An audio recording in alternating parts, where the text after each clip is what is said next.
The 68th floor of Reed Financial Solutions hummed with the kind of tension that only billion-dollar disasters could generate. A panoramic view of Manhattan stretched beyond floor-to-ceiling windows, the city gleaming in afternoon sunlight, oblivious to the storm brewing inside. Ethan Reed stood behind his mahogany desk, eyes scanning the skyline, as if the city itself might offer solutions to the algorithmic nightmare that had plagued his company for 3 months. At 34, he had built Reed Financial into a technological powerhouse dominating markets across 3 continents. His perfectly tailored Tom Ford suit couldn't hide the frustration radiating from his 6-foot frame. The stubble on his sharp jawline suggested sleepless nights, though his pride would never let him admit defeat. The development team is requesting another meeting, his assistant Marcus announced from the doorway, voice carefully neutral. Everyone knew better than to push their demanding CEO when he was in this mood. Tell them I don't want excuses. I want solutions. Ethan's voice cut through the air, making the words sound even more dismissive. We've thrown 50 million at this problem. Our stock has dropped 18%, and still no one can crack this quantum encryption protocol. The door closed with a soft click, leaving Ethan alone with his mounting anger. Despite hiring the best minds money could buy, MIT graduates, Stanford PhDs, former NASA engineers, had failed spectacularly. Through the windows, he watched the city that never slept, oblivious to his billion-dollar headache. The irony wasn't lost on him that the man who could buy anything couldn't purchase the one thing he needed most: a solution. Ethan briefly considered calling James Morrison, the veteran industry mentor who had guided him when he first started his career. The 65-year-old had an uncanny ability to see solutions where others saw only problems. But Ethan decided against it. This was something he needed to solve himself, a test of his own leadership. The soft sound of a vacuum cleaner humming in the outer office broke through his brooding. Ethan glanced at his Patek Philippe watch. 11:47 p.m. The cleaning crew was making their nightly rounds, invisible workers who maintained the pristine environment where fortunes were made and lost. A knock interrupted his thoughts. "Come in," he called, expecting Marcus with more bad news. Instead, a young woman entered, pushing a cart loaded with cleaning supplies. She moved with quiet efficiency, her dark hair pulled back in a practical ponytail, wearing the standard gray uniform of the cleaning company. Something about her posture caught his attention. She carried herself with a dignity that seemed oddly out of place. "I'm sorry, Mr. Reed," she said, her voice surprisingly clear and educated. "I can come back later if you prefer." Ethan studied her for a moment. Most cleaning staff avoided eye contact with executives, but this woman looked directly at him with intelligent brown eyes that held no trace of intimidation. "Interesting. No, go ahead," he said, turning back to his computer screen, where lines of impossible code mocked him. "I'll be here all night anyway." As she began dusting his bookshelf with methodical precision, Ethan found himself stealing glances at her. There was something almost meditative about her movements, as if she found peace in creating order from chaos. Unlike the frazzled energy of his highly paid employees, she radiated a calm competence that was oddly soothing. "You work late hours," he observed, more to distract himself from his problems than out of genuine interest. "Night shift pays better," she replied without looking up. "And it's quieter, less complicated." Something in her tone suggested she knew about complications. Ethan found himself curious despite himself. "What's your name?" "Sophia," she said, simply moving to clean his desk area. Her eyes inadvertently fell on his computer screen, where the impossible algorithm code was displayed in all its maddening complexity. Ethan noticed her pause, her cloth hovering over the surface of his desk. He also observed how her left hand briefly touched a worn wristwatch, seemingly an unconscious gesture of concentration. "Problem?" he asked sarcastically. "Don't worry, you won't break anything." He let out a bitter laugh. "Though at this point, I'm not sure it could get any worse." Sophia's eyes were fixed on the screen, her brow furrowed in concentration. "This is quantum encryption," she said quietly, almost to herself. Ethan's head snapped up. "Excuse me." She seemed to realize she'd spoken aloud and quickly looked away. "Nothing, sir. I should finish and let you work." But Ethan was standing now, his full attention focused on her. "No, what did you just say about quantum encryption?" Sophia's cheeks flushed slightly. I recognized some of the mathematical patterns. I used to study computer science." "Used to, ooh." Ethan moved closer, his business instincts suddenly alert. Before becoming a janitor, the question hung in the air like a challenge. Sophia's jaw tightened almost imperceptibly. Life doesn't always follow the plan, Mr. Reed. There was steel in her voice now, and Ethan realized he'd touched a nerve. Good. In his experience, people revealed their true nature when pushed. This algorithm, he said, gesturing at the screen, has stumped teams of PhD mathematicians for 3 months. It's cost my company millions. But you think you recognize it? Sophia's eyes met his directly. I didn't say I could solve it. I just said I recognized the pattern structure. Ethan felt a familiar thrill, the same sensation he got when sensing opportunity in a business negotiation. Here was either an opportunity to expose this woman's pretensions or something else entirely. Tell you what, he said, his voice taking on the smooth, dangerous tone that preceded his most ruthless business moves. If you're so confident about patterns, here's a challenge. He pulled out his phone and transferred funds with a few quick taps. I just put $155 million into an escrow account. Solve this algorithm, and it's yours. Sophia stared at him as if he'd lost his mind. Mr. Reed, I think you are not being serious. I'm always serious about money, Ethan replied, his dark eyes glinting with a mixture of amusement and challenge. You have 4 hours. Solve what MIT's finest couldn't and walk away richer than most small countries. Fail and admit you're just another janitor with delusions of grandeur. The silence stretched between them, heavy with unspoken implications. Sophia's cleaning cart seemed to mock the absurdity of the situation, a billionaire offering a fortune to a woman who cleaned toilets for minimum wage. Why would you do this? Sophia asked quietly. Ethan shrugged, though his casual gesture belied the intensity in his eyes. Call it entertainment. I'm tired of watching expensive experts fail. Maybe it's time to see what happens when someone with nothing to lose takes a shot. Sophia looked at the computer screen again, then back at him. Something shifted in her expression, a hardening of resolve that transformed her face completely. When she straightened her shoulders, she no longer looked like a janitor at all. 4 hours, she asked. 4 hours. Sophia moved to his chair and sat down with a confidence that made Ethan's pulse quicken. Her fingers hovered over the keyboard for just a moment before she began typing with a speed and precision that immediately told him he'd made either a terrible mistake or discovered something extraordinary. Sophia's fingers flew across the keyboard with the fluid grace of a concert pianist, her previous deference completely abandoned. The transformation was so complete that Ethan wondered if he was witnessing an elaborate con or something far more intriguing. The core issue isn't the encryption itself, she murmured, her voice taking on a completely different cadence, analytical, confident, with undertones of excitement. It's the quantum entanglement verification protocol. Whoever designed this was thinking in classical terms about quantum behavior. Ethan moved behind her chair, watching lines of code appear and disappear faster than he could follow. The scent of her shampoo, something clean and understated, reached him, and he found himself oddly distracted by the graceful curve of her neck as she worked. You're debugging 3 months of work in real time, he observed, his voice closer to her ear than strictly professional. I'm not debugging, Sophia replied without looking up. I'm rebuilding. Your team was trying to force a square peg into a round hole. The mathematical foundation was flawed from the beginning. Her confidence was mesmerizing. This wasn't the hesitant janitor from 20 minutes ago. This was someone who spoke the language of advanced mathematics as fluently as she breathed. Where did you learn to code like this? Ethan asked, genuinely curious now. Sophia's hands paused for just a fraction of a second. MIT Computer Science and Applied Mathematics double major. Graduated summa cum laude. The casual way she dropped this information while completely rewriting his company's most challenging project struck Ethan as either massively arrogant or entirely truthful. Either way, he was fascinated. MIT, he repeated, and you're working as a janitor because sometimes brilliant people make catastrophically stupid personal decisions. Sophia said, her voice tight with controlled emotion, like trusting the wrong person with everything they've built.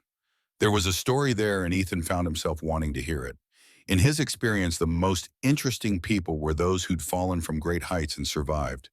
Betrayed, he guessed. Sophia's typing never slowed, but he caught the almost imperceptible tightening around her eyes. He also noticed her thumb briefly brush against the old watch on her wrist at a gesture that seemed to give her strength. Business partner, also my fiancé, Aaron Wells. Amazing how efficiently someone can destroy your life when they have access to both your heart and your bank accounts. The bitter edge in her voice was unmistakable. Ethan felt an unexpected surge of anger toward a man he'd never met. He stole from you. He stole everything, Sophia said simply. Company patents, reputation, investment, capital. By the time I realized what was happening, he'd positioned himself as the genius behind our innovations at Quantum Shield, and me as the pretty face who'd gotten lucky with connections. Ethan studied her profile as she worked the strong line of her jaw, the focused intensity of her expression, the way she commanded the computer like it was an extension of herself. Nothing about Sophia suggested someone who'd gotten anywhere based on looks alone. Your patents, he asked. Blockchain security protocols. 3 of them now worth about 200 million combined. Sophia's laugh held no humor. Turns out love makes you sign documents without reading the fine print. Jesus, Ethan breathed. He'd heard of similar cases, brilliant innovators destroyed by trusted partners. But hearing it from someone currently earning minimum wage while casually revolutionizing his company's code created a cognitive dissonance he wasn't prepared for. The next few hours passed in intense concentration. Unlike his initial assumption, Sophia didn't solve the problem quickly. She encountered several significant roadblocks, muttering under her breath and occasionally touching that old watch when particularly frustrated. Ethan found himself genuinely impressed by her persistence and the elegance of her approach. Almost finished, Sophia announced, her voice returning to its professional tone. Your quantum verification system needed to account for temporal variance in entangled particles. The algorithm was assuming static behavior in a dynamic environment. Ethan blinked. I understood maybe half of that. You don't need to understand it, Sophia said with the first genuine smile he'd seen from her. You just need it to work. The smile transformed her completely. Suddenly he could see the confident MIT graduate she'd once been, the brilliant innovator who'd built something worth millions. It also made him acutely aware of how beautiful she was when she wasn't hiding behind the protective shell of someone society preferred to ignore. There, Sophia said, leaning back in his chair. Run the verification protocol. Ethan moved to look over her shoulder at the screen. The code was elegant in a way that spoke to mathematical beauty rather than mere functionality. Even with his limited programming knowledge, he could see the difference between this and the clunky attempts his team had produced. He executed the verification sequence, hardly daring to breathe. Numbers scrolled across the screen in patterns that had eluded his experts for months. And then, impossibly incredibly, the system displayed 2 words that had become the holy grail of his company's efforts: verification successful. Holy shit, Ethan whispered. Sophia stood up from his chair, smoothing down her gray uniform with hands that were perfectly steady. The escrow account information should arrive in your email within the next few minutes. The transfer will complete automatically once the system passes all verification tests. Ethan stared at her. You actually did it. I told you I recognized the pattern structure, Sophia said mildly, as if casually earning $155 million was a typical Tuesday night activity. Sophia, Ethan said, and something in his voice made her look at him directly. This is going to sound insane, but I need to ask, are you really a janitor? She tilted her head, considering the question. I really clean offices for 8 hours a night, 5 days a week. I really live in a studio apartment in Queens that costs 60% of my income. I really haven't used my MIT education professionally in 3 years. She paused, her eyes meeting his with unflinching directness. But no, Mr. Reed, I'm not really a janitor. I'm a computer scientist who ran out of options. Have dinner with me tomorrow night, Ethan said impulsively. Sophia looked at him with genuine surprise. You're asking your janitor on a date? I'm asking the most brilliant woman I've ever met to dinner, Ethan corrected. The fact that I met her while she was emptying my trash can is just interesting timing. Sophia studied his face for a long moment. Mr. Reed, we both know this is a terrible idea. Probably, Ethan agreed with a slight smile. But I haven't been this intrigued by anyone in years, and after tonight I suspect you might be worth a few terrible ideas. As Sophia left, Ethan considered calling James Morrison to tell him about this extraordinary encounter, but decided the story was too unbelievable. Besides, he wanted to learn more about Sophia Chen first, perhaps over dinner tomorrow. 24 hours later, Ethan found himself in the unprecedented position of being nervous. The Michelin-starred restaurant he'd chosen for dinner suddenly seemed too formal, too much like the ostentatious displays of wealth that had probably surrounded Sophia during her previous life and that had ultimately betrayed her. He'd changed restaurants 3 times before settling on a quiet Italian place in the village that was expensive enough to show respect, but intimate enough to allow conversation. As he waited at their reserved table checking his watch, for the 5th time in 10 minutes he wondered if Sophia would even show up. The hostess approached with a woman Ethan almost didn't recognize. Gone was the gray uniform and practical ponytail. Sophia wore a simple black dress that was elegant without being flashy, her dark hair falling in soft waves around her shoulders. She moved with the same quiet confidence he'd glimpsed the night before, but now it wasn't hidden beneath the protective anonymity of service work. She was absolutely stunning. Ethan noticed she still wore the old watch on her wrist, the only piece of jewelry besides modest earrings. "Mr. Reed," Sophia said as she reached the table, and there was amusement in her voice at his obvious surprise. "Sophia," he managed, standing to pull out her chair. "You look incredible. You look like someone who wasn't expecting his janitor to clean up well," she replied with a slight smile. Ethan felt heat rise in his cheeks. "I deserve that." As they settled into their seats, Ethan found himself studying her more openly. The woman across from him bore little resemblance to the service worker he'd met last night. Her posture was different, her expressions more animated. It was as if she'd been wearing a costume that she'd finally taken off. "Can I ask you something?" Sophia said after they'd ordered wine. "Of course. Did you really have 155 million just sitting around to throw at a random challenge?" Ethan laughed, and the sound was more relaxed than he'd felt in months. "Define sitting around, but yes, I could access that amount relatively quickly." "Why that specific number?" "It seemed large enough to be meaningful, but not so large as to be impossible. I was trying to calculate how much someone like you might consider worth the risk of looking foolish." "Someone like me," Ethan repeated. "You mean arrogant and reckless?" Sophia tilted her head, studying him. "I was thinking more like successful enough to take calculated risks and confident enough to bet against conventional wisdom." Her assessment was surprisingly generous, and Ethan felt something warm unfurl in his chest.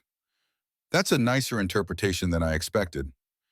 "I'm generally not in the business of insulting men who've just made me financially independent," Sophia said with dry humor.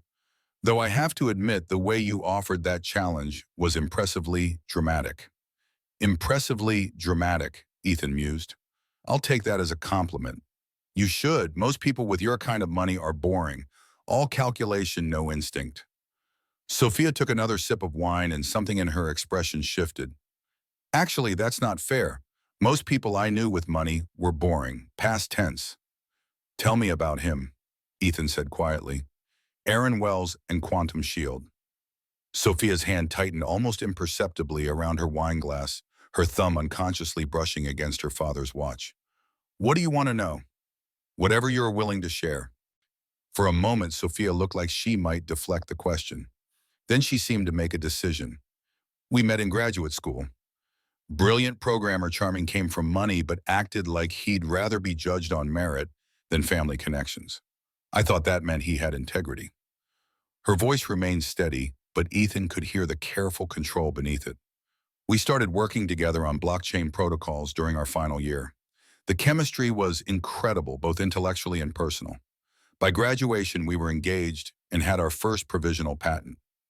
"What changed?" Sophia was quiet for so long that Ethan wondered if she would answer. When she spoke, her voice was barely above a whisper. "I found out he'd been systematically documenting our work sessions, editing the recordings to make it appear like he was leading all the innovation while I was just following along. He'd been building a case that the intellectual property was primarily his for over a year." Jesus. "The patents were filed in both our names, but the supporting documentation told a different story. When our startup began attracting serious investment interest, Aaron used that documentation to convince investors that I was a liability. Brilliant but unstable, prone to taking credit for collaborative work." Ethan felt anger building in his chest. "How did he get away with it?" Sophia's laugh was bitter. He was very good at his job, and I was very good at trusting him. By the time I realized what was happening, he had investors, board members, and even some of our employees convinced that I was delusional. Your own employees. Aaron was charismatic. He made people feel valued, appreciated. When he started suggesting that I was becoming possessive about work that was clearly collaborative, they wanted to believe him. Sophia met Ethan's eyes directly.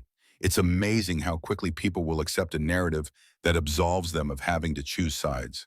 Ethan thought about his own employees, his own board members. How easy would it be for someone with the right skills to manipulate perceptions? Probably easier than he wanted to admit. What happened to the patents? Bought out my stake for significantly less than market value. The board voted. Aaron abstained, of course, to avoid conflict of interest. Sophia's tone was conversational, as if she were discussing the weather. I was given 30 days to accept their offer or face a lengthy legal battle with people who had significantly more resources than a suddenly unemployed computer scientist. You could have fought. With what money, Aaron had made sure I looked unstable and potentially litigious. No law firm wanted to take the case on contingency, and I couldn't afford to pay up front. Sophia shrugged. Sometimes the house wins, Mr. Reed. Ethan studied her face, looking for signs of self-pity or bitterness. Instead, he saw something that looked like hard-won acceptance. You started over, he observed. I tried to, but reputation follows you in tech. Aaron had been very thorough in his character assassination.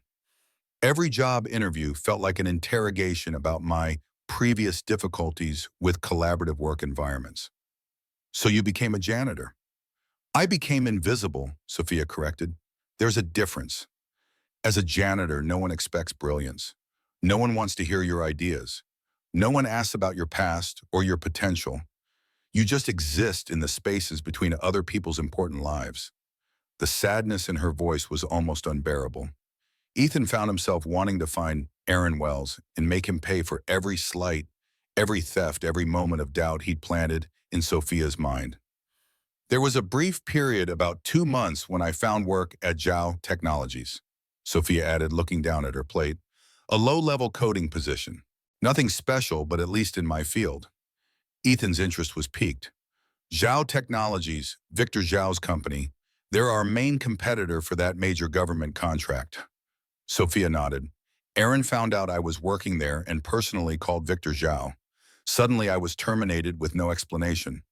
That was when I truly hit rock bottom. But you're not invisible, Ethan said, redirecting the conversation.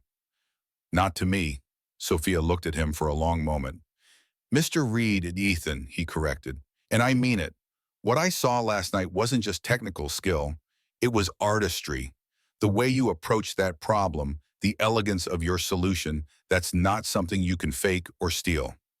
Ethan, Sophia said carefully, and his name sounded different in her voice. Warmer, more personal. I appreciate what you're saying, but have dinner with me again tomorrow night, Ethan interrupted. Sophia blinked. We're having dinner right now. Different dinner, different restaurant, same conversation, but deeper. Ethan leaned forward slightly. I want to know more about how your mind works. I want to understand what drives someone to rebuild their entire life from the ground up. And honestly, I want to spend more time with the most interesting person I've met in years. You barely know me. Then let me fix that. Sophia stared at him, and Ethan could practically see her brain working through the implications, the risks, the potential complications. Finally, she spoke. This is complicated, Ethan. 3 days ago, that might have been true, Ethan said. But yesterday, you made yourself $155 million richer. Which world do you belong to now? Sophia considered this, her fingers absently touching the worn leather strap of her father's watch. I honestly don't know. Then let's figure it out together. Something shifted in Sophia's expression, a crack in the armor she'd built around herself. Okay, she said quietly. One more dinner. Good, Ethan said, and his smile was genuinely warm, because I have a feeling we're just getting started. As if on cue, Sophia's phone buzzed. She glanced at it and froze. What is it? Ethan asked. Sophia's face had gone pale. Aaron, she said quietly. He wants to meet. The coffee shop Aaron had chosen was deliberately neutral, a chain establishment in Midtown that suggested neither wealth nor poverty, just carefully calculated anonymity. Sophia sat across from the man who had once been her entire world, studying the face she'd once kissed goodnight every evening, searching for any trace of the person she'd thought she'd loved. Aaron looked exactly the same. Perfectly groomed brown hair, expensive but understated clothing, the kind of smile that had once made her feel like she was the only person in the room. Now it made her skin crawl. "You look well, Sophia," Aaron said, his voice carrying that familiar tone of warm concern that had once comforted her during late-night coding sessions. "Really well, cut the crap, Aaron. What do you want?" His eyebrows rose in mock surprise. "Straight to the point. I always admired that about you." Sophia felt her jaw clench. "You have 30 minutes before I leave." Aaron leaned back in his chair, studying her with the calculating expression she'd learned to recognize too late. "I heard about your recent windfall, 155 million for solving an algorithm. Impressive." The words hit Sophia like ice water. "How did you hear about that?" "Sophia, you solved a problem that had been stumping Reed Financial for months. Word travels fast in our circles." "Our circles," Sophia repeated flatly. "I clean offices for minimum wage, Aaron. We don't travel in the same circles anymore." "Don't we?" Aaron's smile took on a predatory edge. "Because from where I'm sitting, it looks like you found yourself a very wealthy patron. Ethan Reed is quite the catch." Sophia's blood turned cold. "Have you been watching me?" "I keep tabs on former business associates," Aaron said smoothly. "It's just good practice. And imagine my surprise when I discovered that my brilliant former partner was working as a janitor in the very building where one of my potential investors operates." "Potential investors?" Aaron's smile widened. "Reed Financial has been evaluating Quantum Shield's latest blockchain innovations for a possible partnership. Fascinating coincidence, don't you think?" Sophia stared at him, her mind racing through the implications. "You orchestrated this." "I orchestrated what? You getting a job cleaning his office, you solving his algorithm, you having dinner with him last night." Aaron shook his head with false regret. "Sophia, you always did have a tendency toward paranoid thinking." The gaslighting was so smooth, so practiced, that for a moment Sophia felt the familiar doubt creeping in. She gripped her father's watch tightly, drawing strength from it. Then she remembered Ethan's reaction to her solution, the genuine surprise and respect in his eyes. Aaron couldn't have faked that. "What do you want?" she asked again. Aaron pulled out a tablet and slid it across the table. "I want you to look at this." The screen showed a contract-dense legal language that Sophia's trained eye could parse quickly. It was a non-disclosure and non-compete agreement specifically related to quantum encryption algorithms. "This is my signature," Sophia said, her voice barely above a whisper. "From our original partnership agreement," Aaron confirmed. "Section 15, subsection C. Any innovations related to quantum computing or encryption developed during our professional relationship remain subject to joint intellectual property claims for a period of 5 years post-dissolution." Sophia felt the world tilt. "I never agreed to that." "Your signature suggests otherwise. You added this clause after I signed." "Prove it." Aaron's smile was razor-sharp now. "The document is properly notarized, legally binding, and filed with the appropriate authorities. Any court would uphold it." Sophia's hands were shaking now, and she pressed them flat against the table to hide it. "Even if this were legitimate, I didn't develop anything for Yuku. I solved Ethan's algorithm independently." "Did you?" Why? Aaron tilted his head thoughtfully. "Because I have documentation suggesting that some of the foundational work you used in that solution was developed during our partnership. Specifically the temporal variance calculations that made your breakthrough possible." He was right, and they both knew it. The mathematical framework she'd used had been part of theoretical work they'd done together 2 years ago, work that had seemed purely academic at the time. "You can't prove I used that framework." "I don't need to prove it, Sophia. I just need to suggest it." Aaron leaned forward, his voice dropping to an intimate whisper. "Think about what happens when Reed Financial discovers that their brilliant new consultant might be legally obligated to share her innovations with a competitor. Think about how that affects their willingness to work with you." Sophia felt sick. "Ethan isn't working with me professionally." "Isn't he?" "Because my sources suggest he offered you a position with his company just yesterday, And the timing of your dinner date certainly suggests a professional relationship with personal benefits. The way he said it made Sophia feel dirty. You're disgusting. I'm practical. Aaron's mask slipped for just a moment, revealing something cold and calculating underneath. You cost me 18 months of development time, Sophia. 18 months of having to recreate innovations that were rightfully mine. I'm simply recouping my losses. Those innovations were mine. Prove it, Aaron said again, and the repetition was like a slap. In court with lawyers while Reed Financial watches their potential partner become embroiled in a lengthy intellectual property dispute. Sophia stared at him, understanding finally dawning. You want money. I want what's fair. 50% of your recent windfall seems reasonable. 77.5 million as compensation for the foundational work that made your solution possible. And if I refuse, Aaron's smile returned bright and terrible, then I file an injunction preventing you from using any algorithms that incorporate shared intellectual property. I leaked the story to the tech press about the legal disputes surrounding Reed's quantum encryption solution. And I make sure every potential employer in the industry knows that working with Sophia Chen comes with significant legal risks. The threat was comprehensive and devastating. Even if Sophia could eventually prove her case in court, the process would destroy any chance she had of rebuilding her career or her relationship with Ethan. You bastard, she whispered. I'm a businessman, Aaron corrected. And unlike you, I learned from our past mistakes. I don't let emotions cloud my judgment anymore. Sophia's phone buzzed with a text message. Ethan's name appeared on the screen. Hope your meeting goes well. Dinner tomorrow still on. The simple message, with its assumption that she was strong enough to handle whatever Aaron threw at her, almost broke her heart. Ethan had no idea what kind of legal and professional nightmare he was about to inherit by association. I need time to think, Sophia said. Of course. Aaron stood smoothly, leaving exact change for his coffee on the table. You have 48 hours to transfer the funds.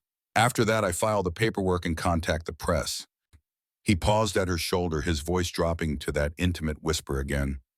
Oh, and Sophia, you might want to think carefully about what you tell Reed about this conversation. Men like him don't appreciate complications, especially complicated women who come with legal baggage. Aaron walked away, leaving Sophia alone with the contract and the devastating realization that even her escape from his influence had been incomplete. Her phone buzzed again. Another message from Ethan. Actually, why wait free for dinner tonight? Sophia stared at the screen, her heart breaking. She typed and deleted 3 different responses before finally settling on, something's come up, rain check. The response came immediately, everything okay? Sophia typed yes, and immediately deleted it. Then no, and deleted that too. Finally, she turned off her phone and walked out of the coffee shop, leaving the contract on the table like the poison it was. She had 48 hours to choose between destroying Ethan's trust or destroying her future.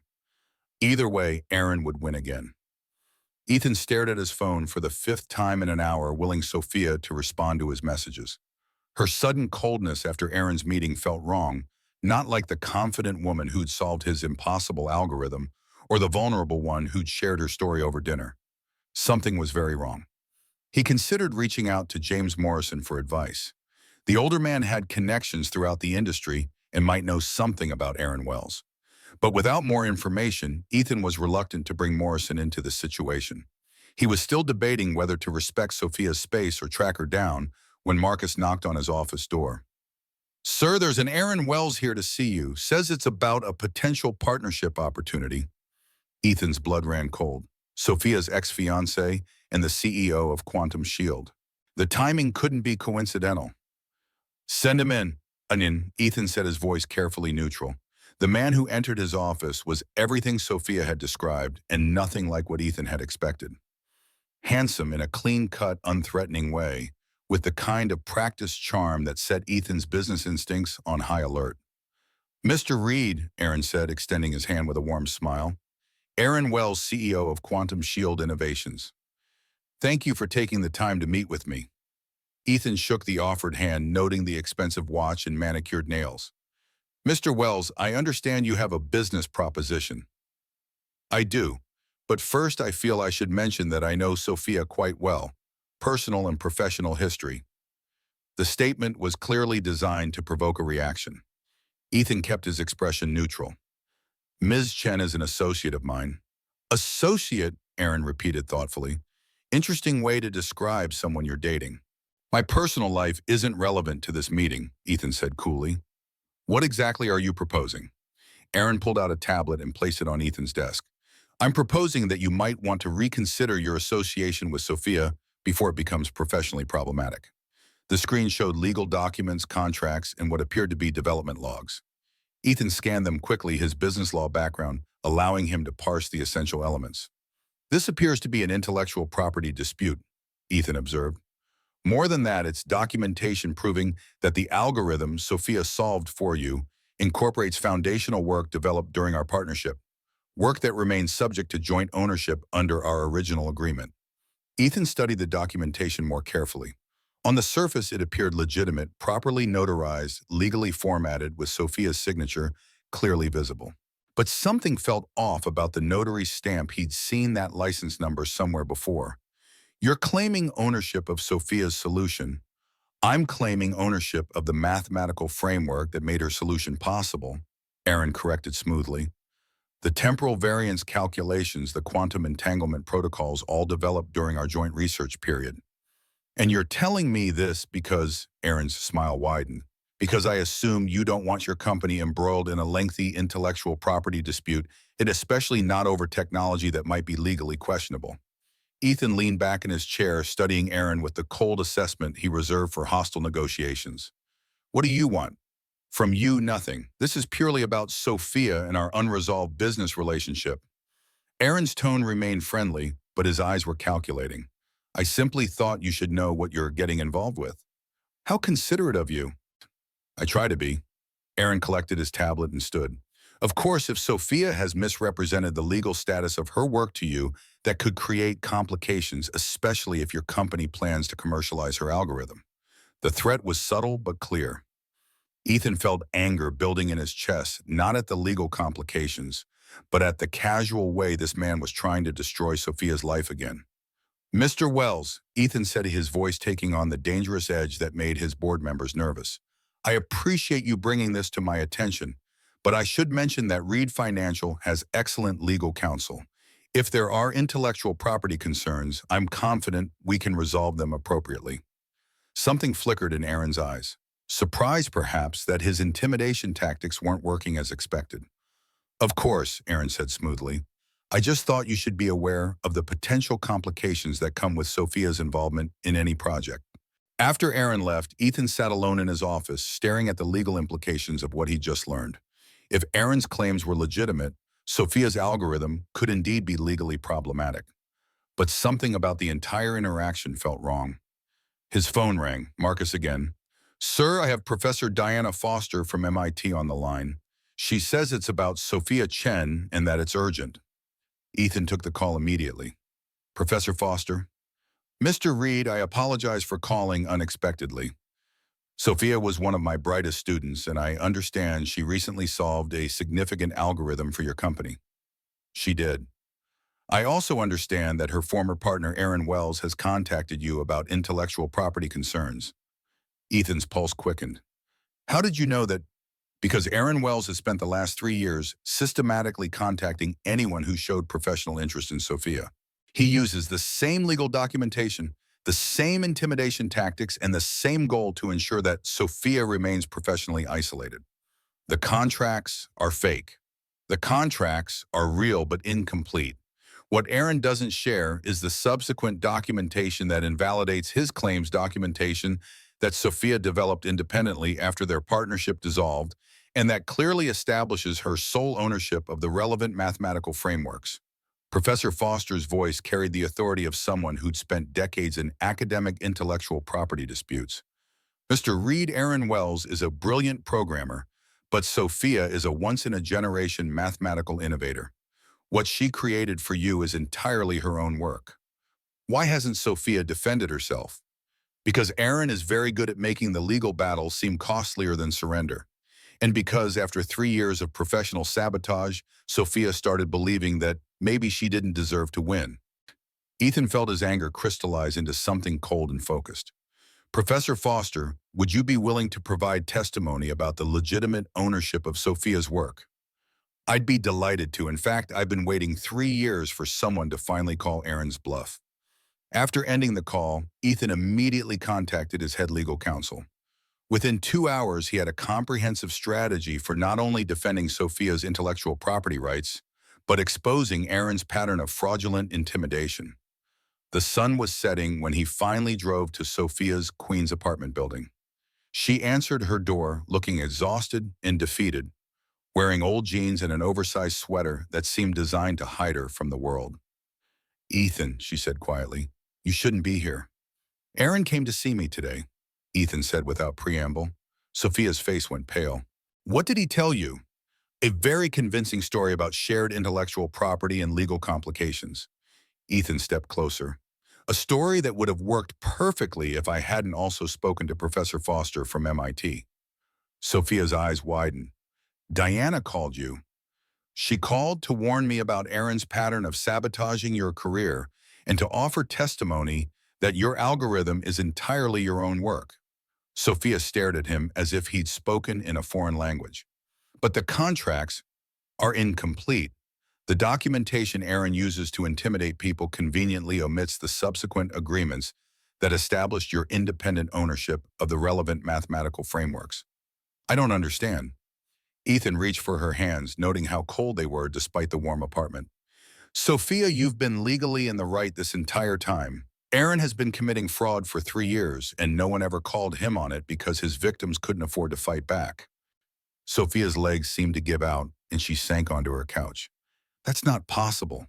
"It's not only possible, it's documented. My legal team spent this afternoon reviewing your original partnership dissolution. Aaron has no legitimate claim to your work. But the companies that wouldn't hire me were scared off by lies. Lies he knew he couldn't back up in court." Sophia was quiet for so long that Ethan wondered if she'd heard him. When she finally spoke, her voice was barely above a whisper. 3 years. I've spent 3 years believing I deserved what happened to me." "You didn't deserve any of it." Sophia looked at him, and Ethan saw something breaking open in her expression. Not breaking apart, but breaking free. "What happens now?" she asked. "Now we destroy him," Ethan said simply. "My legal team is filing charges for fraud, defamation, and intentional interference with business relationships. By tomorrow morning, Aaron Wells's career will be over." "And us?" The question hung in the air between them. Ethan reached for her hand again, this time intertwining their fingers. "Us," he said quietly, "is entirely up to you, but Sophia, I need you to know something. What I feel for you has nothing to do with algorithms or business or solving problems. It has everything to do with the fact that you're the most remarkable woman I've ever met." Sophia's eyes filled with tears. "Ethan, I've been so scared. For 3 years, I've been scared of hoping for anything better." "You don't have to be scared anymore," Ethan said, moving closer to her on the couch. "I'm not going anywhere." When Sophia finally kissed him, it tasted like freedom. But their moment of peace was short-lived. The next morning, Ethan received an urgent call from his security team. Someone had tried to breach Reed Financial's secure servers overnight, targeting specifically the files related to the quantum encryption algorithm. "The attack was sophisticated," his head of cybersecurity explained, "but we managed to trace it back to its source." "Let me guess," Ethan said grimly. "Quantum Shield Innovations." "Not quite. The attack came from Zhao Technologies, but we found communication logs between Zhao and Quantum Shield. They're working together." Ethan's blood ran cold. Victor Zhao was the CEO of one of the largest tech conglomerates in Asia and Reed Financial's main competitor for a critical government contract worth billions. If Zhao had obtained the algorithm, the consequences would be catastrophic. He immediately called Sophia, but her phone went straight to voicemail. Growing concerned, Ethan drove back to her apartment only to find it empty. A neighbor mentioned seeing her leave early that morning with a man who matched Aaron's description. Panic rising in his chest, Ethan called his head of security again. "I need you to track Sophia Chen's phone, now." "Sir, that's not exactly legal without—" "Do it anyway. I believe she's been coerced by Aaron Wells. This is now a matter of national security." While waiting for results, Ethan decided it was time to call in reinforcements. He dialed James Morrison's number. "James, I need your help with something urgent." Mr. Reed, the gravelly voice replied. James Morrison here. I was just about to call you. I just got off the phone with Victor Zhao. He claims to have your algorithm and is using it to leverage the government contract away from you. Ethan felt sick. That's impossible. The algorithm is secure. Not according to Zhao. He says your brilliant consultant gave it to him willingly. A woman named Sophia Chen. That's a lie, Ethan said fiercely. Sophia would never— I believe you, James interrupted. Which is why I'm calling. Something doesn't add up. Zhao was too smug, too confident. Meet me at my office in an hour. Bring whatever you have on this Sophia and her ex-partner. Ethan's security team called back moments later. Sir, we've traced Ms. Chen's phone. It's currently at the Zhao Technologies headquarters in Manhattan. Everything inside Ethan went still. Had he been wrong about Sophia? Had this all been an elaborate con? He refused to believe it. There had to be another explanation. With his heart pounding in his chest, Ethan gathered every piece of evidence he had and headed to James Morrison's office, determined to find out what had really happened to Sophia and to save both her and his company from whatever Aaron and Zhao had planned.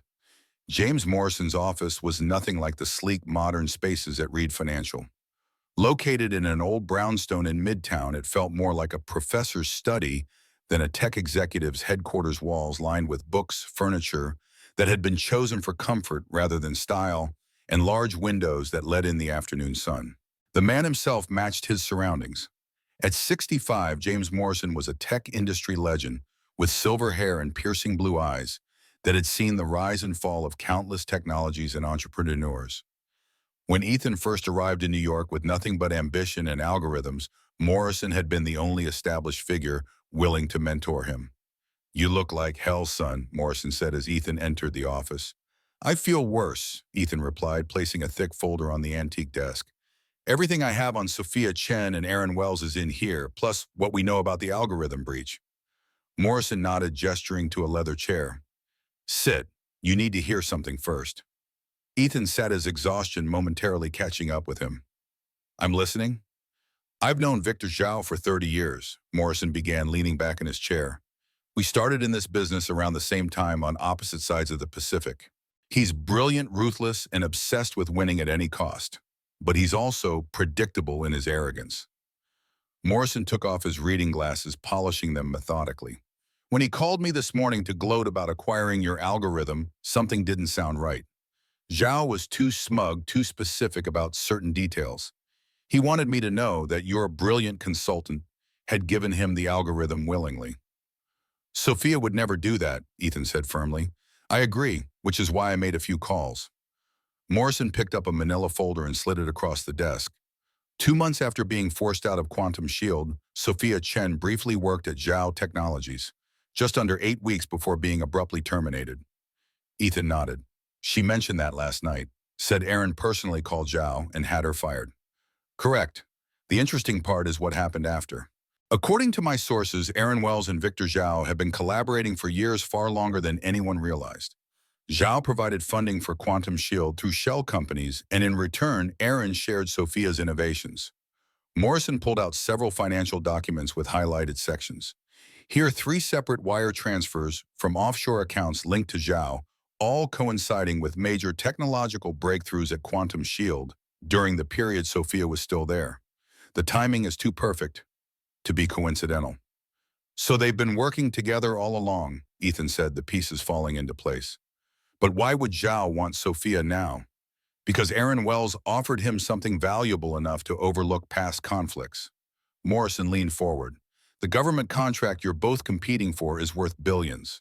With the quantum encryption algorithm, Zhao would have a significant advantage. Ethan shook his head. But Sophia solved that algorithm for me. If she's at Zhao's headquarters now— I don't think she went willingly, Morrison interrupted. And I don't think she gave them anything. Think about it, Ethan. Why would Zhao call me specifically to brag he wanted me to tell you? He wanted to drive a wedge between you and Sophia. Ethan processed this. So either he's lying about having the algorithm, or they have Sophia and are trying to force her to recreate her solution for them, Morrison finished grimly. The thought made Ethan's blood run cold. He stood up abruptly. I need to get to Zhao Technologies, now. Not so fast, Morrison pulled out another document. We need leverage. Remember how I said Zhao was predictable in his arrogance? He's also notoriously paranoid about information security. His systems are airtight from the outside, but vulnerable from within. Ethan finished seeing where Morrison was going. Exactly. His focus on external threats often leaves internal networks with surprising vulnerabilities. If Sophia is inside their building and can access a terminal, she could create a back door for us, Ethan said, hope flickering to life. But how do we communicate with her? They'll have taken her phone. Morrison smiled, pulling out an old-fashioned pocket watch. In this business, for 40 years, son, I've learned a few tricks. He opened the watch to reveal not a clock face, but a sophisticated digital display. Untraceable communication device. Old colleagues in government work. He winked. But we need someone Sophia trusts to make the connection. Professor Foster, Ethan said immediately. She's been mentoring Sophia since MIT. Make the call, Morrison said, pushing his secure phone toward Ethan. 20 minutes later, a plan was taking shape. Professor Diana Foster had agreed to help providing critical information about Sophia's coding techniques and unique signatures that could be used to establish secure communication. There's one more thing you should know, Morrison said gravely. I've been reviewing these legal documents from Aaron Wells. There's something peculiar about the notary stamp. I've seen it before. Ethan leaned closer to examine the documents. What am I looking for? The notary's license number.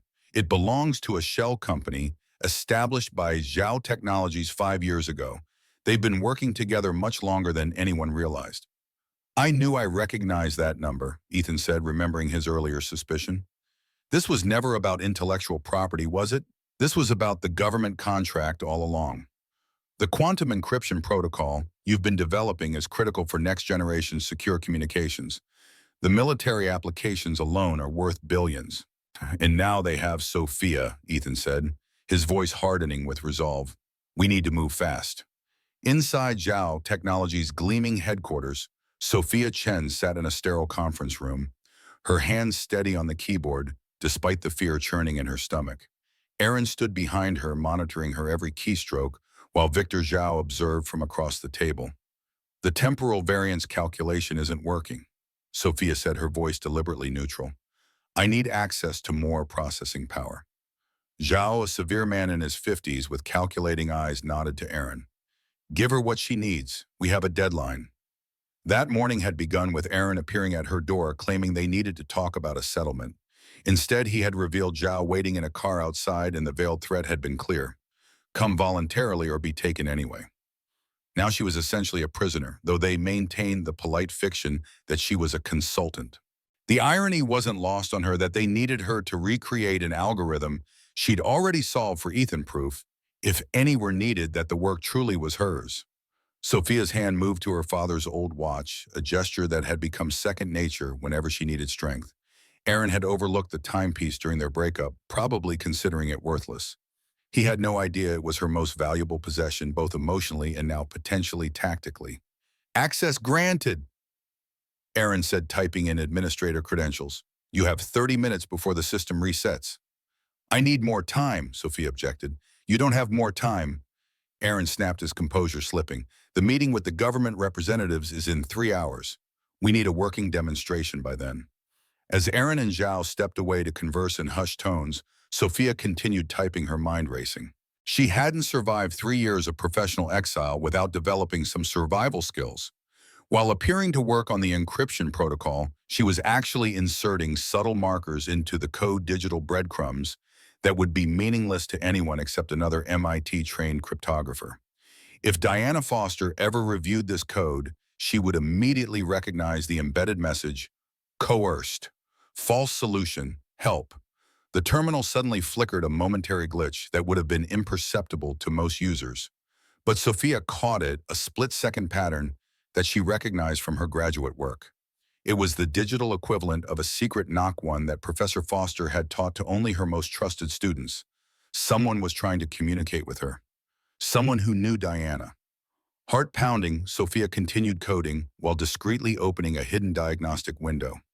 A message appeared encrypted in a pattern she immediately recognized: S, E on secure channel. Morrison helping. Stall them. Insert vulnerability at node 7. We're coming. Delete this. Ethan was looking for her. Sophia closed the window and took a deep breath. Now she had a plan. I need a break, she announced loudly. I can't concentrate with you hovering. Aaron started to object, but Zhao raised a hand. 10 minutes. No communications. When they left her alone, Sophia worked quickly, inserting a carefully crafted vulnerability into the algorithm. To the untrained eye, it would appear to be a standard validation routine. In reality, it was a backdoor that would allow external access to Zhao's supposedly impenetrable system. What's more, she recognized that Aaron's security system was built on her own foundational code he'd stolen from her 3 years ago. In his arrogance, he hadn't bothered to substantially modify it, assuming she would never again have access to his systems. This was a critical mistake that gave Sophia an enormous advantage. She knew exactly where the weaknesses were because she had designed the original architecture. As she worked, Sophia couldn't help but feel a grim satisfaction. Aaron had always dismissed her mathematical intuition, focusing only on the algorithms she could explicitly explain. He never understood that true innovation often came from that intuitive leap that preceded formal proof, the ability to see patterns and connections before they could be articulated. It was this very quality that made her dangerous to him now. Meanwhile, across town, Ethan Morrison and Professor Foster were gathered around a complex array of equipment in Morrison's office. She's received our message, Foster confirmed, her fingers flying over her keyboard. And she's brilliant. Look at this. She pointed to code appearing on her screen. She's created a vulnerability that's practically invisible unless you know exactly what to look for. Ethan leaned closer. Can we use it? Already am in aim, Foster replied. Establishing connection now. We'll have access to their internal systems in 3 minutes. Wait, there's something else, Foster said, her eyes widening. Sophia's found a major weakness in their security architecture. It appears that Aaron Wells has been using Sophia's original security framework all these years. He barely modified it. She's exploiting vulnerabilities that only she would know about because she created the system in the first place. Poetic justice, Morrison commented with a grim smile. There's more, Foster added, leaning closer to her screen. She's not just creating a backdoor, she's implanting evidence. Look at this code. She's tracing the modifications Aaron made to her original work, showing exactly how and when he altered the documentation. It's like she's building a case from the inside. Morrison was on the phone with his contacts at the FBI. Yes, I understand the sensitivity, but I'm telling you, Zhao Technologies is holding an American citizen against her will and attempting to steal classified encryption technology. This isn't just corporate espionage, it's a matter of national security. Ethan paced the room, checking his watch repeatedly. Once we have proof, how quickly can they move in? Teams are already in position, Morrison assured him. They just need justification for a warrant. Got it, Foster announced triumphantly. I'm in their security system, accessing camera feeds now. Screens lit up showing various areas of the Zhao Technologies building. Their conference room on the executive floor. The image showed Sophia sitting alone at a terminal, her posture tense but her expression determined. Ethan felt relief wash over him quickly, followed by renewed concern. How do we get her out of there? First, we gather evidence, Morrison said. Professor, can you access their internal communications? Working on it, Foster replied. Their encryption is good, but not as good as their reputation suggests. Their email exchanges between Zhao and Aaron Wells going back 3 years. Multiple references to the Chen situation and quantum protocol acquisition. Forward everything to my FBI contact, Morrison instructed. Ethan, look at this. On another screen, a document appeared, the original partnership agreement between Sophia and Aaron. Morrison pointed to a specific section. The quantum computing clause has different formatting than the rest of the document. It was clearly added after the fact. Can you prove that? Ethan asked urgently. The document metadata shows it was modified 2 days after Sophia's signature was applied, Foster confirmed. Classic case of fraudulent alteration. This alone is enough for criminal charges. We need more, Ethan insisted. I want Aaron and Zhao both behind bars for this. As if on cue, the security feed showed Aaron and Zhao returning to the conference room where Sophia waited. Their body language was tense, intimidating. Audio, Ethan asked. Foster nodded, typing rapidly. Coming through now. Running out of patience. Zhao's voice came through clearly. The government representatives will be here in 2 hours. Either you complete the algorithm or there will be consequences. I'm working as fast as I can, Sophia replied calmly, but quantum encryption isn't something you can rush, unless you want solutions that collapse under actual usage conditions. Don't play games with us, Sophia, Aaron warned. Remember our agreement. Agreement, Sophia laughed bitterly. You mean your threats to destroy what's left of my professional reputation? Or are you referring to essentially kidnapping me this morning? No one forced you into that car, Aaron said smoothly. The two men with concealed weapons suggested otherwise, Sophia retorted. Ethan's jaw tightened at this revelation. That's kidnapping. Tell the FBI to move in now. Wait, Morrison cautioned. We need them to explicitly connect themselves to the fraud and coercion. Right now, they could claim this was just aggressive recruitment. On screen, Zhao moved closer to Sophia. Ms. Chen, let me be clear. You will complete this algorithm today, or the falsified evidence of corporate espionage that Mr. Wells has prepared will be sent to every technology company and law enforcement agency in the country. You'll never work in technology again, not even as a janitor. There it is, Morrison said grimly. Extortion on record. Making the call now. While Morrison coordinated with the FBI, Ethan kept his eyes fixed on the screen watching as Sophia continued to work under duress. Her fingers moved confidently over the keyboard, her expression revealing nothing of her inner turmoil. Even in this moment of extreme pressure, she was remarkable.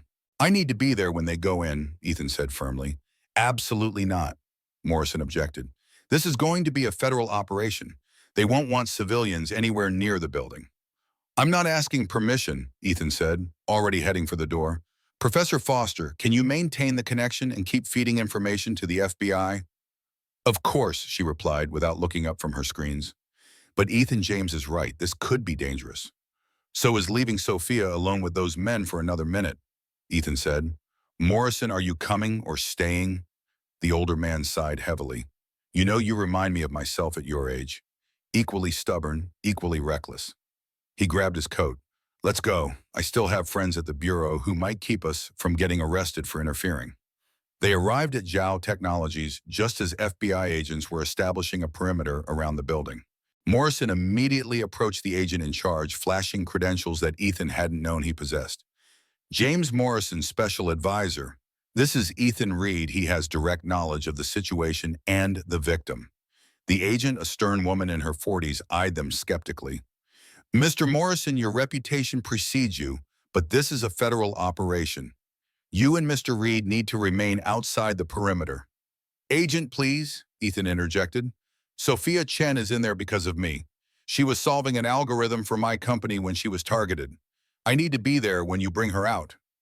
Your personal feelings aren't relevant to this operation, Mr. Reed. But his technical expertise is, Morrison countered smoothly. Ethan Reed is one of the few people who understands the quantum encryption algorithm these suspects are trying to steal. If they attempt to delete or corrupt the evidence, you'll need his help to recover it. The agent wavered, then nodded curtly. You can join the technical team in the mobile command center, but you stay there until the building is secure. Understood. Inside the command center, Ethan watched the operation unfold on multiple screens. FBI cyber specialists were already using the backdoor Sophia had created to lock down Zhao's systems, preventing any evidence from being destroyed. Tactical teams were moving into position throughout the building. They're approaching the executive floor now, an agent reported. Target room in sight. The next few minutes were a blur of coordinated action. Armed agents swarmed into the conference room, securing Aaron and Zhao before they could react. Sophia remained perfectly still, her eyes wide, but her composure intact. Ms. Chen, are you all right? An agent asked, approaching her carefully. Sophia nodded. Yes, but they were about to force me to demonstrate a falsified version of my quantum encryption algorithm to government representatives. You should know that meeting is scheduled for, she glanced at her watch, 90 minutes from now. The agent spoke into his radio. We need to intercept any government representatives en route to Zhao Technologies. Possible attempt to defraud the federal government. Ethan couldn't wait any longer. Despite strict instructions to stay put, he slipped out of the command center and made his way to the executive floor. He arrived just as agents were escorting Aaron and Zhao, both in handcuffs, toward the elevator. Aaron spotted him first, his face contorting with rage. "You? This is your doing, Reed." Ethan ignored him, his eyes searching for Sophia. He found her sitting in a chair giving her statement to an FBI agent. When she looked up and saw him, the relief on her face was palpable. "Ethan," she said, standing immediately. The agent interviewing her paused, sensing the importance of the moment. "Are you hurt?" Ethan asked, crossing the room to her. "No, just angry and exhausted." Her voice was steady, but Ethan could see the slight tremor in her hands. "We'll finish this statement later, Ms. Chen," the agent said tactfully, stepping away to give them a moment of privacy. As soon as they were alone, they then pulled Sophia into his arms, holding her tightly, as if to reassure himself that she was really there, safe and whole. "When I couldn't reach you this morning, I thought—" "I know," Sophia interrupted, her face pressed against his shoulder. "But I knew you would figure it out. That's why I left those breadcrumbs in the code." Ethan pulled back slightly to look at her. "You never doubted I'd come for you." "Not for a second," Sophia said with the ghost of a smile. "You're stubborn that way." Ethan laughed softly, the tension of the past hours finally beginning to ease. "I had help, Morris and Professor Foster. Turns out you have more allies than you realized." "Speaking of allies," Morrison said, appearing behind them with the FBI agent in charge, "I hate to interrupt this reunion, but there's still work to do. Ms. Chen, these agents need your help to understand exactly what Wells and Zhao were attempting to steal." Sophia nodded, her professional demeanor returning. "Of course, but first there's something you should know." She turned to the FBI agent. "The backdoor I created in their system, it doesn't just give you access to their security cameras and emails. It gives you access to everything." "Define everything," the agent said cautiously. "Every server, every database, every communication Zhao Technologies has made in the past decade," Sophia explained. "Including, I suspect, evidence of industrial espionage against multiple American companies. Victor Zhao didn't become a tech giant by playing fair." The agent's eyes widened slightly. "Ms. Chen, would you be willing to assist our cyber division in navigating these systems? Your insight would be invaluable." "On one condition," Sophia replied. "When this is over, I want all record of my brief employment at Zhao Technologies expunged. That was a mistake made out of desperation, not collusion." "I believe that can be arranged," the agent agreed, "given the circumstances." The next 24 hours were a whirlwind of activity. Sophia worked alongside FBI cyber specialists to unravel the extensive network of industrial espionage Zhao had built over the years. The evidence was damning, not just against Zhao and Aaron, but against several high-profile executives who had collaborated with them. What surprised everyone, including Sophia, was the discovery that Aaron's betrayal went back even further than she had realized. Emails revealed that he had been in contact with Zhao since their graduate school days, strategically positioning himself to exploit Sophia's mathematical talents from the very beginning. "He never loved me," Sophia said quietly to Ethan, as they took a brief break in a conference room adjacent to the FBI's temporary command center. "It was all calculated from day one. Every moment, every kiss, every promise, all designed to get access to my work." Ethan covered her hand with his. "I'm so sorry." Sophia looked down at her father's watch, tracing its worn face with her finger. "The strange thing is, I don't feel devastated by that realization. I feel free. Like the last piece of doubt about whether I somehow deserved what happened has finally been put to rest." "You never deserved any of it," Ethan said firmly. "I know that now." Sophia met his eyes. "And I'm ready to build something new, something that's truly mine." 3 months later, the legal proceedings against Aaron Wells and Victor Zhao were well underway. The evidence Sophia had helped the FBI recover had led to multiple indictments for fraud, coercion, industrial espionage, and attempted theft of trade secrets. Both men were facing significant prison time, and their companies had been placed under federal oversight. The most damning evidence had come from Sophia's technical testimony in court, where she demonstrated in real time how Aaron had altered documents and systematically stolen her work. Using the original timestamps embedded in her father's watch, which contained a hidden backup drive she'd created during her time at Quantum Shield, Sophia was able to prove definitively that the intellectual property was hers. The courtroom had fallen silent as she methodically disassembled Aaron's security systems, pointing out where he'd simply copied her original code without understanding the subtle watermarks she'd embedded within it. It was the technical equivalent of an artist signing their canvas undeniable proof of authorship that Aaron in his arrogance had never discovered. Your innovative approach to hiding timestamps in that old watch saved the case, the lead prosecutor had told her afterward. The moment you used it to prove the chronology of your work versus Wells's forgeries, I've never seen a defendant deflate so completely. My father always said time was our most precious resource, Sophia had replied. I guess he was right in more ways than one. The government contract that Zhao had coveted so desperately was now securely in Reed Financial's portfolio, worth even more than the initial estimates had suggested. Their stock had not only recovered, but reached record highs. But for Sophia, the most significant development wasn't the legal victory or even the vindication of her professional reputation. It was the decision she had made about her future. I'm not joining Reed Financial, she told Ethan over dinner at his apartment 6 weeks after the raid on Zhao Technologies. I'm starting my own company. Ethan had expected this. In fact, he'd been formulating a proposal to support her. Tell me more. I want to build a security firm focused on quantum encryption, but with a specific mission. I want to hire brilliant women who've been pushed out of tech the way I was. There's so much untapped talent out there, people whose careers have been derailed by harassment, discrimination, or outright theft of their work. Ethan nodded, already envisioning how this could work. You'd be addressing a market inefficiency, tapping into a talent pool that others are overlooking. Exactly. Sophia's eyes lit up with excitement. And beyond the business case, there's the human impact. I know what it's like to believe your career is over, to feel that your talents are worthless. I want to create a place where people can rebuild, where merit actually matters. Phoenix Quantum, Ethan said thoughtfully. Sophia tilted her head. What Phoenix Quantum? That's what you should call it, rising from the ashes, focused on quantum security. It's perfect. A slow smile spread across Sophia's face. Phoenix Quantum. I like it. I want to invest, Ethan said immediately, as a silent partner. No control, just capital. Ethan, this isn't charity or favoritism, he said firmly. It's the smartest investment I could make. You've proven you're the best in the field, and your vision for this company makes perfect business sense. I'd be an idiot not to get in on the ground floor. Sophia studied him for a long moment, then nodded. All right, but we keep our personal and professional lives separate. The company succeeds or fails on its own merits. Agreed, Ethan said, raising his glass in a toast. To Phoenix Quantum. To new beginnings, Sophia added, clinking her glass against his. 6 months after that fateful night when a janitor solved an impossible algorithm, the top floor of Reed Financial Solutions was buzzing with a different kind of energy.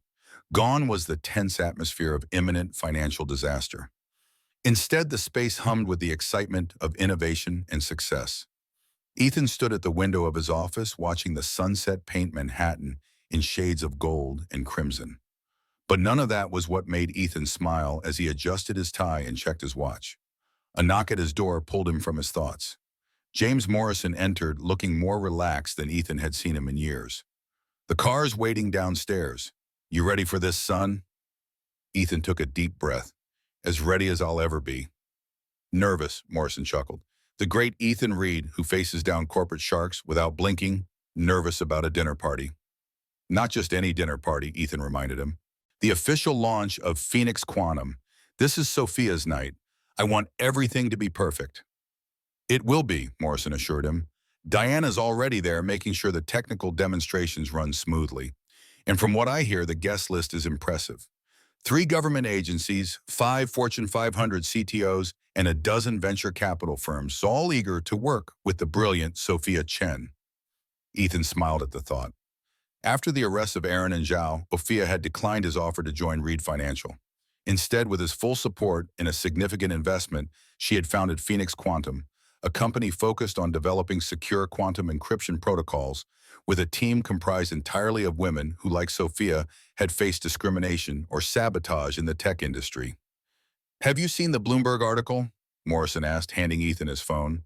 They're calling Phoenix Quantum the most important cybersecurity startup of the decade.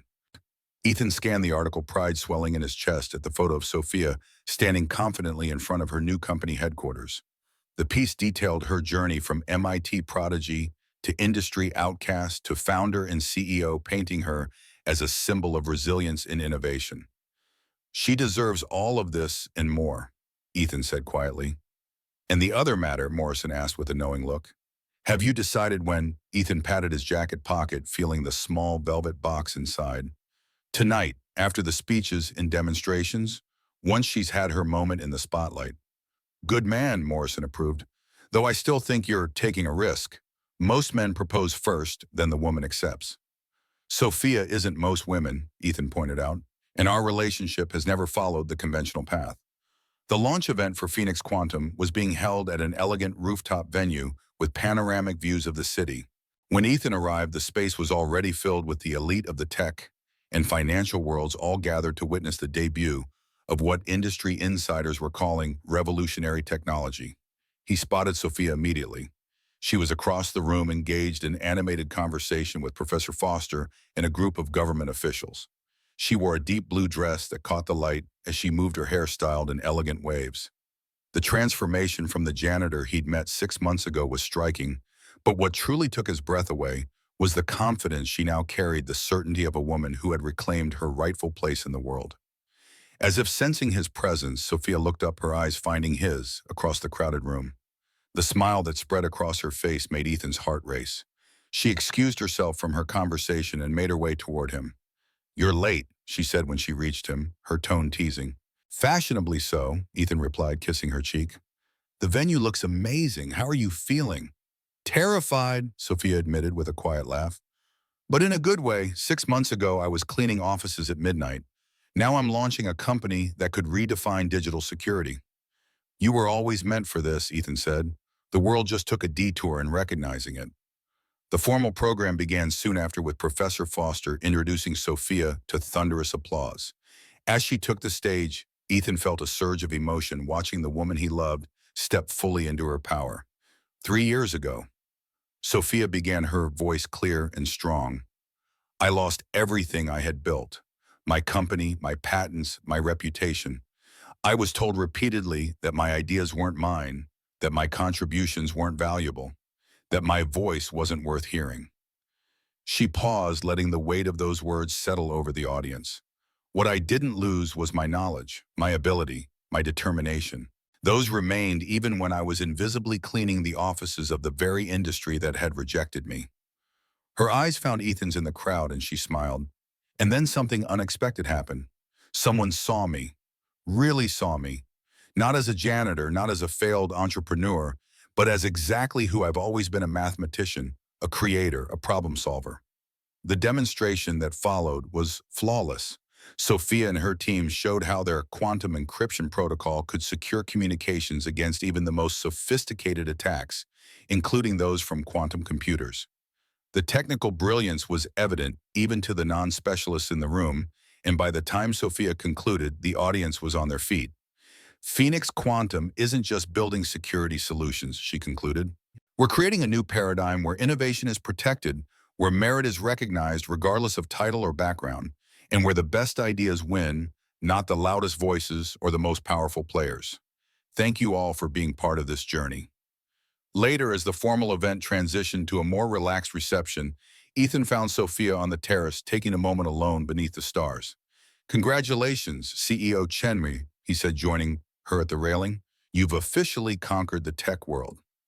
Sophia laughed. Hardly, but it's a start. She turned to face him. None of this would have happened without you, you know. I just saw what was already there, Ethan said. You did the hard part. Still, Sophia insisted, her hand unconsciously touching the old watch on her wrist. You believed in me when I didn't believe in myself. That matters, Ethan. The moment felt right.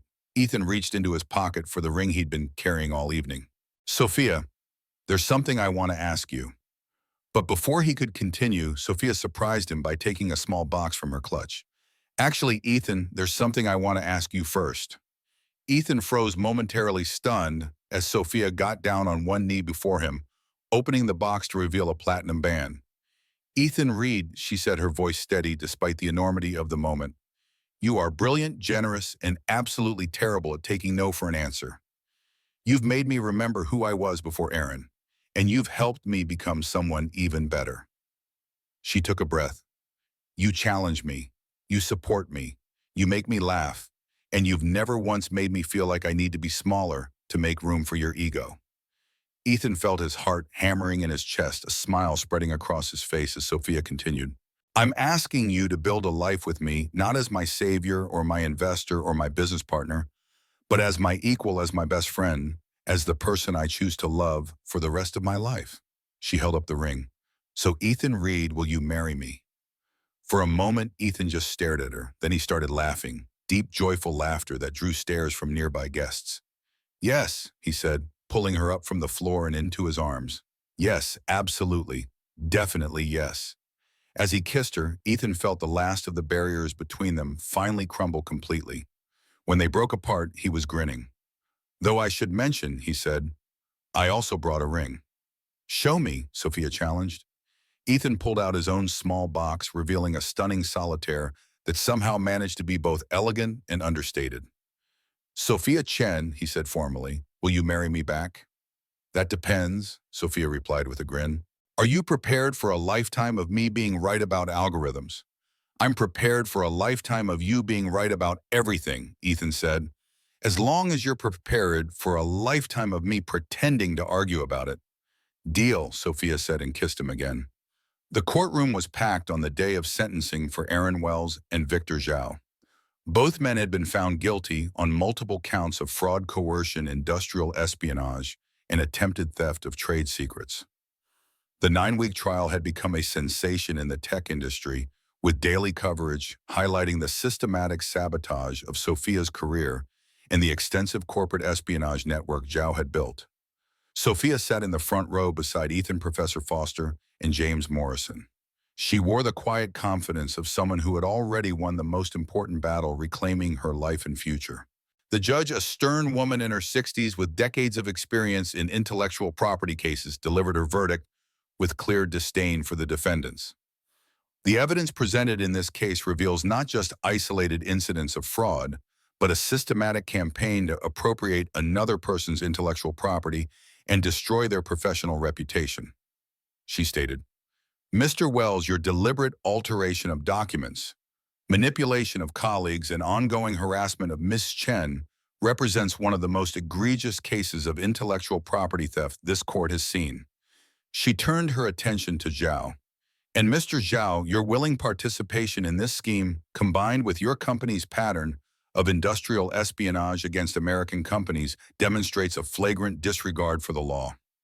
The sentences were substantial: 7 years for Aaron and 10 for Zhao, along with financial penalties that would effectively dismantle their business empires. As they were led away in handcuffs, Aaron turned to glare at Sophia one last time, his face twisted with hatred. But Sophia didn't feel the triumph she'd expected. Instead, she felt something closer to peace, the closing of a chapter that had consumed too much of her life already. "How do you feel?" Ethan asked quietly as they left the courthouse. Sophia thought for a moment, her hand resting on her father's watch. "My father always told me that time is our most precious resource. Don't let anyone steal your time, Sophie," he'd say. And that's exactly what Aaron did. He stole 3 years of my life. She looked up at Ethan, her eyes clear. "But I'm not going to give him any more of my time. I'm ready to move forward." 1 year after Sophia solved an impossible algorithm in Ethan's office, Phoenix Quantum had grown into one of the most respected cybersecurity firms in the country. Their quantum encryption protocols had become the industry standard, with contracts spanning government agencies, financial institutions, and technology companies worldwide. More importantly, the company had become a haven for brilliant women in tech who had been overlooked or pushed aside elsewhere. The wedding was intimate, held at a small vineyard in upstate New York with just 30 guests, a stark contrast to the high-profile corporate events that filled their professional calendars. Professor Foster was Sophia's matron of honor, while Morrison stood proudly as Ethan's best man. During the ceremony, Sophia wore her father's watch polished to a shine, but still bearing the scratches and wear that made it uniquely hers, a symbol of the journey that had brought her here. "Time is our most precious resource," she quoted in her vows, "and I choose to spend mine with you." Later, as they walked hand in hand through the vineyard that had witnessed their union, Sophia reflected on the strange turns life could take. A year ago, she'd been invisible, broken, convinced that her story was over. Now she was married to a man who saw her as she truly was, running a company built on her own terms, surrounded by people who valued her mind and her heart. Any regrets? Ethan asked, as if reading her thoughts. Sophia considered the question seriously. About Aaron, about the 3 years of struggle, about everything that had led her to that office building on the night she met Ethan. She stopped walking and turned to face him. Not a single one, she said firmly, because every terrible thing that happened led me to you, and this us is worth all of it. Even the part where I was an arrogant ass who challenged a janitor to solve impossible algorithms. Especially that part, Sophia said with a laugh. Though for the record, I was never really a janitor. No, Ethan agreed softly. You were a brilliant woman waiting for the right moment to remind the world who she was. Sophia stood on her tiptoes to kiss him one more time. Thank you for being my moment, Ethan Reed. Thank you for being mine, Sophia Chen. As they walked back toward their waiting guests, planning a future that neither of them could have imagined a year earlier, Sophia realized that sometimes the best love stories begin with the ending of everything you thought you wanted. Sometimes you have to lose yourself completely to discover who you were meant to become. And sometimes, if you're very lucky, you find someone who sees your potential even when you've forgotten it exists. Someone who doesn't save you, but stands beside you while you save yourself.